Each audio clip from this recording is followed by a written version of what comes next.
तब कहां थी, उसके हाथ पैर कहां थे, टूट गए थे क्या? ईडी के लोग इस कदर गुलाम हो चुके हैं कि केवल प्रधानमंत्री के आदेश का पालन करने के अलावा उन्हें दूसरा कुछ आता ही नहीं। बीजेपी से भी कहीं ज्यादा है कि प्रधानमंत्री का चुनाव करने का बस एक विभाग बन गया है।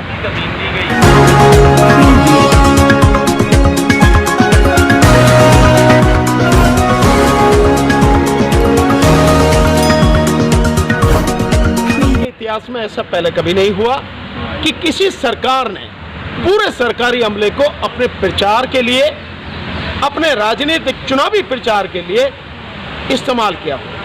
इसमें दो चीजें हैं, आप देखिए, एक तो सेना का इस्तेमाल किया जा रहा है और बाकायदा रक्षा मंत्री के माध्यम से आदेश पारित किए गए हैं और कहा गया है कि देश के 9 बड़े शहरों में 822 सेल्फी पॉइंट बनाए जाएं।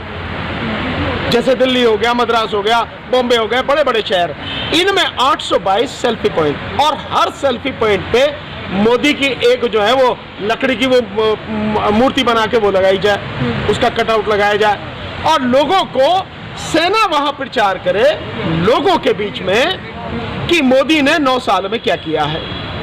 इससे बड़ी गंभीर और क्या बात होगी? यानी सेना जिसका किसी भी राजनीतिक पार्टी से, किसी भी राजनीतिक प्रचार से कोई लेना देना नहीं है, उस सेना को आप बीजेपी के प्रचार में, मोदी के प्रचार में, और वो भी चुनाव के लिए लगाया जा रहा है। मतलब वहां की सारी जो व्यवस्था होगी वो किस खर्चे पर होगी? सारी की सारी सरकारी खर्चे पर होगी। जो भी कुछ होगा उसको सेना करेगी और सेना बताएगी कि मोदी ने इतने ये किया है और ये लगातार काम चलेगा। सो इतना गंभीर मसला है इस देश में। वाकई में अगर लोगों में जरा सी भी आंदोलन की कोई चिंगारी होती तो देश में पूरे में आंदोलन खड़ा हो जाना चाहिए था कि अब सेना का इस्तेमाल कर रहे हैं अपने राजनीतिक लाभ के लिए, चुनाव जीतने के लिए, चुनाव प्रचार के लिए। और सबसे बड़ी बात यह है कि इस सब के बावजूद भी अदालत ने भी कोई सूट एक्शन नहीं लिया, वो अदालत भी चुप है। और इसके अलावा इलेक्शन कमीशन जो है वो भी बिल्कुल चुप है। क्या इलेक्शन कमीशन को समझ में नहीं आ रहा, ये नजर नहीं आ रहा कि ये पूरा का पूरा चुनाव प्रचार के लिए सेना का इस्तेमाल करा जा रहा है? उससे तुरंत एक्शन लेना चाहिए था। वो ये कह के बच सकता कि आचार संहिता नहीं है, लेकिन 5 राज्यों में चुनाव हो रहे हैं, वहां तो आचार संहिता है। एक बात। दूसरी बात, आचार संहिता हो ना हो, लेकिन सेना का इस्तेमाल किया तो चुनाव प्रचार के लिए जा रहा है ना। जो 2024 का जो चुनाव आना है लोकसभा का, उसी के लिए किया जा रहा है। कोई एक्शन इलेक्शन कमीशन की तरफ से नहीं है और होगा भी कैसे? होगा भी नहीं, क्योंकि इलेक्शन कमीशन मोदी का ही बनाया हुआ है, मोदी की गुलामी करता है। सो इन हालात में ये देश के सामने जो परिस्थिति है बहुत गंभीर परिस्थिति है। अच्छा, केवल बात यही नहीं रुकी, चलिए बात यहां तक होती, लेकिन यहां भी बात नहीं रुकी है। सेना के साथ साथ में जो जॉइंट सेक्रेटरी लेवल के, डायरेक्टर लेवल के और डिप्टी सेक्रेटरी लेवल के जो अधिकारी हैं, आईएएस ऑफिसर हैं, आईआरएस ऑफिसर्स हैं, जिले के कलेक्टर वगैरह हैं, और सबको लगाया जा रहा है। पूरे देश की जो 2,70,000 न्याय पंचायत हैं उनमें जाएंगे वो, और 765 जो इस देश में जिले हैं उनमें जाएंगे रथ प्रभारी बनके ये अधिकारी। खर्चा किसका होगा? ये देश की जनता का पैसा है, उसकी गाड़ी खून पसीने की कमाई है, टैक्स पेयर का पैसा है। और ये किसके लिए? मोदी की अय्याशी के लिए, मोदी के चुनाव प्रचार के लिए, बीजेपी के चुनाव प्रचार के लिए पैसा इस्तेमाल होगा। सारा पब्लिक का पैसा होगा और पूरा प्रशासन, यानी आईएएस ऑफिसर, आईपीएस ऑफिसर। मुझे समझ में नहीं आता कि सेना ने भी अभी तक इसका विरोध क्यों नहीं किया कि क्या हम प्रचार के लिए हमारा कोई लेना देना नहीं है। न सैनिक अधिकारियों ने, न सेना के जो जवान हैं उन्होंने, किसी ने अभी तक कोई विरोध नहीं किया, जबकि उनको विरोध करना चाहिए। और मैं ये मानता हूँ, मुझे इतना यकीन है कि देश की जो, भारत की जो सेना है उसका स्वाभिमान और उसका सम्मान इतना ऊंचा है कि वो मोदी की इस घिनौनी साजिश का हिस्सा नहीं बनेंगे। और ये सेल्फी पॉइंट बनाने के लिए जो फौज के लिए कहा है, फौज इसको बिल्कुल सिरे से नकार देगी। किसी भी हालत में सरकार के दुष्प्रचार का, चुनाव प्रचार का हिस्सा नहीं बनेगी। ये पहली बार ऐसा नहीं हुआ है जब प्रधानमंत्री ने सेना का इस्तेमाल किया हो अपने निजी फायदे के लिए।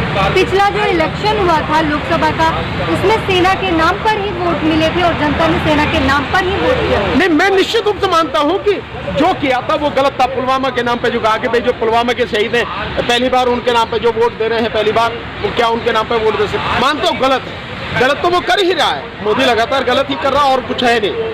पर बात यह है कि ये तो उससे भी कहीं आगे की सारी चीजें हो गई कि आप पूरी सेना को आप प्रचार में लगा रहे हो। और सबसे बड़ी बात है कि IAS ऑफिसर, IRS ऑफिसर, ये जो है इनकी एसोसिएशन क्या कर रहे हैं, इनकी ये लोग क्या कर रहे हैं कि ये अब जो है जो अधिकारी थे अब वो रथ के जो मतलब सारथी बन के जाएंगे, रथ प्रभारी बन के जाएंगे, गांव-गांव और जिले-जिले में घूमेंगे, प्रचार करेंगे बीजेपी का कि मोदी ने 9 साल में ये किया।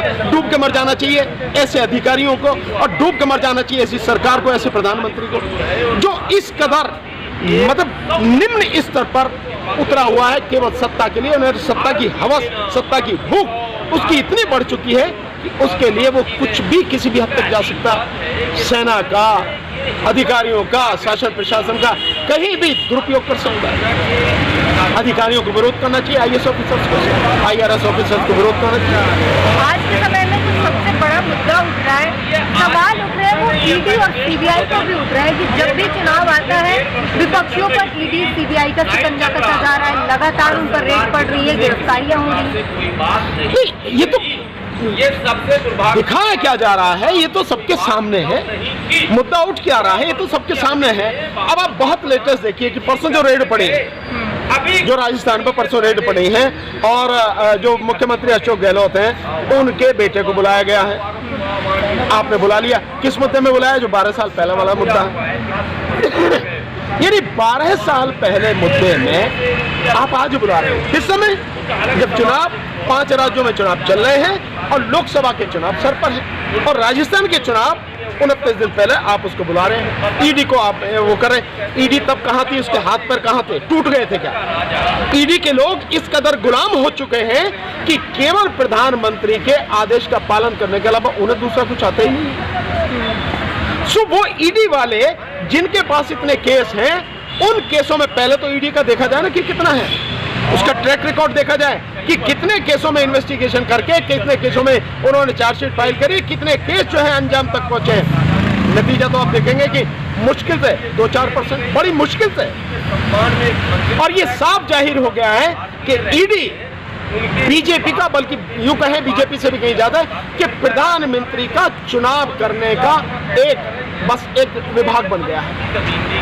ED के सारे लोग, CBI के सारे लोग, इनकम टैक्स के लोग केवल और केवल इस देश के प्रधानमंत्री के लिए चुनाव प्रचार कर रहे हैं और कुछ नहीं कर रहे हैं। इससे ज्यादा और क्या?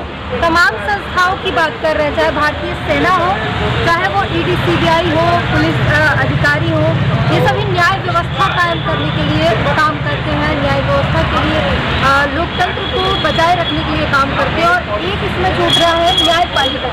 अब तो जो है सवाल है कि न्यायपालिका भी बीजेपी और प्रधानमंत्री के लिए ही काम करती है और इसका एग्जाम्पल आजम खान के केस में देखने को मिला है। नहीं, निश्चित रूप से आजम खान साहब का जो केस चल रहा है और जिस तरह से एक मतलब व्यक्तिगत दुश्मनी उनसे निकाली जा रही है, जो देखने में आ रहा है सारा सब कुछ, स्वाभाविक है कि न्यायपालिका के ऊपर सवाल, गंभीर सवाल उठेंगे। ये जो स्थिति है, अन्यथा न्याय अगर होता तो दिखता। ये जो सारी चीजें अगर थोड़ी बहुत कहीं कोई उम्मीद भी है तो वो उम्मीद भी है न्यायपालिका से, लेकिन अगर न्यायपालिका भी इस तरह से काम करेगी तो सवालिया निशान उस पर खड़े भी होंगे। कहा जा रहे हैं आप अदालत की अवमानना करने लग रहे हैं, अगर सजा सुनाई जा रही है आपको रिस्पेक्ट करनी चाहिए। देखिए, अदालत के हर फैसले पर चर्चा करना ये अधिकार है। आप इसको जो है कोर्ट की अवमानना नहीं कर सकते, ये अवमानना नहीं है, ये कंटेम्प्ट ऑफ कोर्ट नहीं है। अदालत ने एक फैसला दे दिया, अब पब्लिक के बीच में है वो फैसला, पब्लिक उस पर चर्चा करेगी, वो अच्छा है बुरा है। हाँ, व्यक्तिगत अगर किसी जज का नाम लेकर आप उन पर किसी तरह के आरोप लगा रहे हैं, किसी तरह की उन्हें मतलब उनका अपमान कर रहे हैं, गाली दे रहे हैं उन्हें, ये निश्चित रूप से कोर्ट की अवमानना है। पर अगर जो फैसला आया है उस फैसले पर आप चर्चा कर रहे हैं तो फैसले पर चर्चा करना तो ये लोगों का अधिकार है, इसकी आजादी देश के संविधान ने दी हुई है और चर्चा होनी चाहिए, हर उस पर चर्चा होनी चाहिए, आलोचना समालोचना, एक स्वस्थ आलोचना समालोचना होनी चाहिए, इसमें क्या दिक्कत है? तो आपने साफ तौर पर सुना किस तरीके से तमाम जो सरकारी संस्थाएं जो पब्लिक सर्विस के लिए होती हैं, जनता के लिए होती हैं, लोकतंत्र कायम करने के लिए होती हैं, वो संस्थाएं आज जो है पब्लिक के लिए ना होकर एक निजी पॉलिटिकल पार्टी के लिए हो गई है और एक निजी व्यक्ति के लिए काम करने लग गई है। इस पूरी जो प्रकरण पर है आप क्या सोचते हैं? बातचीत पर आपकी क्या राय है? हमें जरूर बताएं।